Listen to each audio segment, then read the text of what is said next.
contraria a derecho, contraria a los deberes, misiones funcionales de una persona, servidor público particular. Es de mala fe, el dolo es de mala fe, con toda la mala fe del mundo se hace el dolo. Es contraria a la ética y a la moral pública y genéricamente se denomina dolo, como ya lo mencionamos. Es decir, la persona sabe que está mal hacerlo, pero lo hace. El caso del dolo es un típico caso de los delitos que se presentan en la administración pública por el detrimento de los bienes públicos y de las entidades. Cosa distinta es la culpa grave. ¿Qué es la culpa grave? Que como ya lo mencionamos y en el ejemplo que tenemos ahorita presente, que el del tesorero, no lo hace, digamos, con intención, él no quiere sustraer el dinero para apropiarse de él, sino que sencillamente es una persona que llegó muy tarde, llegó a las carreras un día a hacer un trabajo por irse a ver de pronto, qué sé yo, un partido, otra cosa, y en ese sentido hizo su trabajo de la manera más precaria posible, lo hizo a las carreras, y en ese sentido transfirió un dinero que no tenía un soporte presupuestal, que es el ejemplo que estamos poniendo.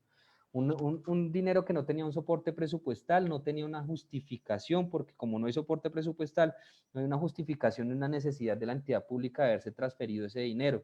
Y se transfirió a una cuenta X, ni siquiera era para apropiárselo él, sencillamente por negligente hizo esa mala función y la entidad tuvo una pérdida de dinero por negligencia de él, porque no hizo bien sus funciones. También es sujeto de responsabilidad fiscal porque eso se llama culpa grave.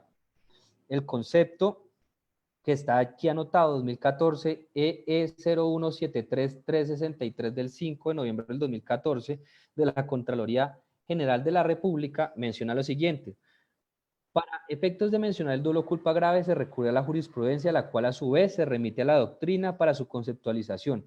A señalar que la culpa grave señala a los hermanos Meseau, que son doctrinantes, que si bien es cierto no es intencional, es decir, no es como el dolo, es particularmente grosera. O sea, es algo, como bien lo dije, es un descuido abrupto. Su autor no ha querido realizar el daño, pero se ha comportado como si lo hubiera querido. Era preciso no comprender quod omnes intelligium para obrar como lo ha hecho. Omnes intelligium, quod omnes intelligium es un latinajo que se refiere a negligencia, para obrar como lo ha hecho, sin querer el daño. De acuerdo a la jurisprudencia citada, ha obrado con negligencia, como bien lo mencioné, despreocupación o temeridad, especialmente graves, y agregan que reside esencialmente en un error, en una imprudencia, en negligencia tal que no podría explicarse sino por la necedad, la temeridad o incuria de la gente. Aquí que debo señalar para terminar el tema de la culpa grave y que quiero precisar, ya con el ejemplo práctico que lo hemos puesto, pero sí tengo que mencionar lo siguiente, y es que a veces tampoco podemos considerar que la culpa grave debe ser un descuido abrupto y absoluto. ¿Por qué? Porque es que nosotros como servidores públicos también tenemos la carga de realizar nuestras actuaciones con un debido cuidado. Nosotros estamos velando por el patrimonio público, estamos velando porque se cumpla la función pública y todos los principios enmarcados en la Constitución política que rigen esa función pública. Y en ese sentido, el servidor público no es cualquier persona que está trabajando en un asunto particular o individual, es una persona que está trabajando en un asunto de interés general, de interés colectivo. Y en ese sentido, el agravante de la culpa grave resulta ser más relevante, porque cualquier descuido puede llegar a ser culpa grave. Obviamente, no cualquier descuido en el sentido de que logre demostrar que no es una culpa sino leve, pero a lo que me quiero referir es que el servidor público o el empleado público como tal tiene una carga por su calidad y por su investidura, una carga tal que hace generar en muchas conductas esta conducta gravemente culposa. ¿Por qué? Porque causan un detrimento a las entidades públicas al no ser lo suficientemente diligentes con la aplicación de sus funciones. Entonces, esto para concluir en que para yo poder tener una responsabilidad fiscal, debo haber obrado con dolo o con culpa grave.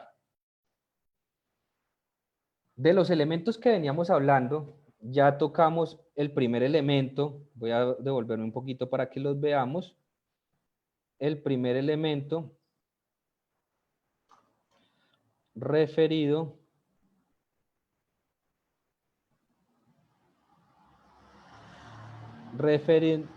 el primer elemento, perdón, el primer elemento referente, aquí está. El primer referente a una conducta dolosa o gravemente culposa atribuible a una persona que realiza gestión fiscal o que participe, concurra, incida o contribuya directa o indirectamente en la producción del daño al patrimonio del Estado.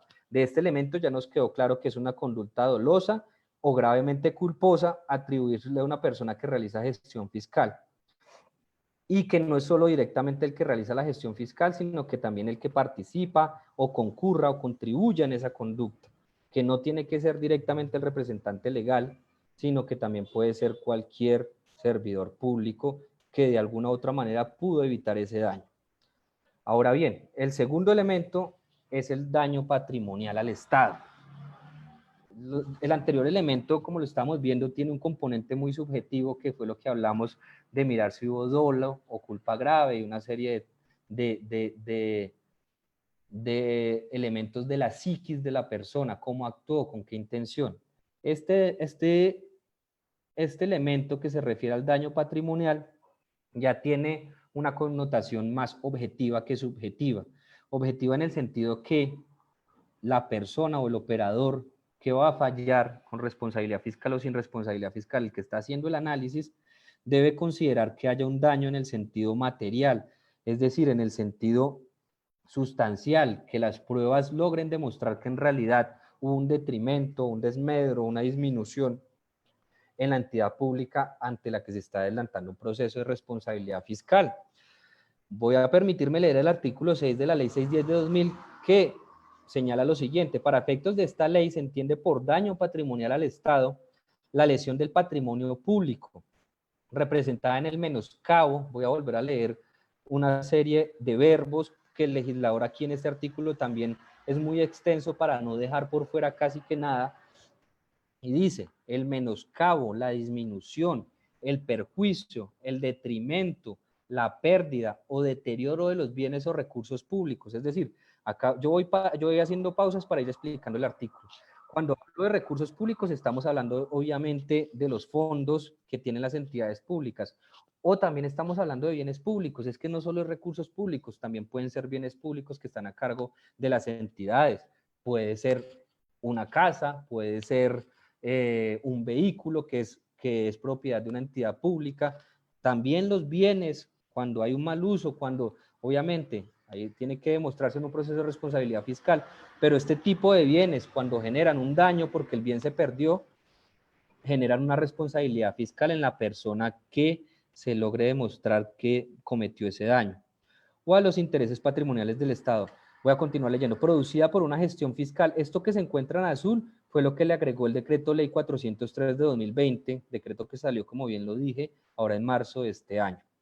Producida por una gestión fiscal antieconómica, ineficaz, ineficiente e inoportuna. Aquí venimos otra vez a ver la gestión fiscal, que obviamente cuando el legislador habla de antieconómica, ineficaz, ineficiente e inoportuna, se está refiriendo a acciones que atentan contra los principios. Antieconómica, pues la gestión fiscal debe ser económica. Cuando hablamos de ineficaz es porque la gestión fiscal debe ser eficaz. Ineficiente, obviamente, que debe ser eficiente, y oportuna debe ser la gestión fiscal. Es decir, cuando la gestión fiscal no comporta los principios que debe comportar, ya hay una presunción en que tiene responsabilidad fiscal. Voy a continuar leyendo, que en términos generales no se aplique al cumplimiento de los cometidos y de los fines esenciales del Estado, para particularizados por el objetivo funcional y organizacional, programa o proyectos de los sujetos de vigilancia y control de los órganos de control fiscal. Aquí estamos hablando de la competencia de las contralorías. Dicho daño podrá ocasionarse, este agregado también lo que está en azul es del decreto ley 403, como consecuencia de la conducta dolosa o gravemente culposa. Previamente la norma no decía gravemente culposa, sino decía, antes la ley 610 solo se refería, digamos en el artículo 5, a culposa nada más. De quienes realizan gestión fiscal o de servidores públicos o particulares, aquí volvemos a decir lo mismo, que participe, concurra, incidan o contribuyan directa o indirectamente en la producción del mismo. Como bien lo manifesté, esto es un aspecto objetivo de los elementos de la responsabilidad fiscal. ¿Por qué es objetivo? Porque sustancialmente se puede evidenciar ese daño y tiene que evidenciarse para que haya un fallo con responsabilidad fiscal, es decir, del material probatorio, el operador o el fallador de un proceso de responsabilidad fiscal debe tener claramente establecido que existió un daño, porque si no existe daño, sencillamente no existe proceso de responsabilidad fiscal. Si se logra determinar dentro del proceso que no hay daño, que por X o Y motivo se había generado un proceso de responsabilidad fiscal, pero a la postre con el material probatorio recaudado se evidenció que en realidad no había daño porque bien sea se cumplió una actividad contractual o porque sea lo que sea del material probatorio se desprendió que el daño en realidad no estaba configurado, sencillamente lo que toca hacer es, dependiendo de la instancia del proceso, es archivar o fallar sin responsabilidad fiscal porque sencillamente el daño es algo fundamental como todos los elementos dentro de la responsabilidad fiscal. Como yo estoy hablando que el daño es objetivo, aquí traigo a colación esta cita donde menciona que el daño obviamente tiene que ser cuantificable. Yo no puedo tener un daño en etéreo o un daño que no se pueda cuantificar. Yo en un proceso de responsabilidad fiscal claramente debo de tener definido un valor de ese daño. Y vamos a volver a poner el ejemplo de el tesorero. Sencillamente, si hubo una transferencia, bien sea a título de dolo porque tenía la intención o de culpa grave porque fue negligente, pues tenemos que saber cuál fue el daño, cuánto fue el valor que transfirió esa persona. ¿Fueron 30 millones? ¿Fue 1 millón? ¿Fue 500.000? ¿Fueron 100 millones? Debo señalar en este punto que tanto 1 millón como 500.000 como 100 millones, todo es un daño patrimonial al Estado. Desde que haya un detrimento sin justificación, un detrimento en realidad, un daño que se configure, existe un elemento que da lugar a responsabilidad fiscal si se configuran los otros. En ese sentido, el daño claramente, y por ser objetivo, tiene que cuantificarse. Yo no puedo fallar un proceso de responsabilidad fiscal si yo no tengo cuantificado un daño. Debo de alguna manera saber cuánto es el daño. Y voy a poner otro ejemplo para hacer más dinámica y de una manera más entendible lo que estamos mencionando. Vamos a señalar el ejemplo del contratista y la responsabilidad fiscal que puede tener un servidor como ser un supervisor de un contrato como servidor público, lo designan supervisor de un contrato, pongamos el ejemplo de suministro, y sencillamente se evidencia que el supervisor levantó un acta en donde recibió a satisfacción un producto por parte del contratista que digamos que para nuestro caso sean productos alimenticios que debían ser unos chocolates, pero la persona recibió unas bolsas de agua por negligente, no revisó y sencillamente ni siquiera se dio cuenta, no fue a observar qué fue lo que pusieron allí y en ese sentido fue, levantó un acta y dijo que había recibido como tal todo lo que se encontraba allí. En ese sentido, pues nos estamos viendo abocados a que en realidad ese supervisor, por una conducta negligente, o como bien lo dije, puede ser intencional y puede ser dolosa, puede estar buscando un interés interno, puede tener un interés para un provecho interno, esa persona fue negligente o si fue dolosa, como sea, la persona recibió un producto que no debía recibir. Y en ese sentido, entonces toca tasar el daño, que el daño en este momento sería, pues, obviamente la necesidad de la entidad era recibir los chocolates porque de pronto estaban celebrando por temas de bienestar el Día de la Mujer y tenían que darles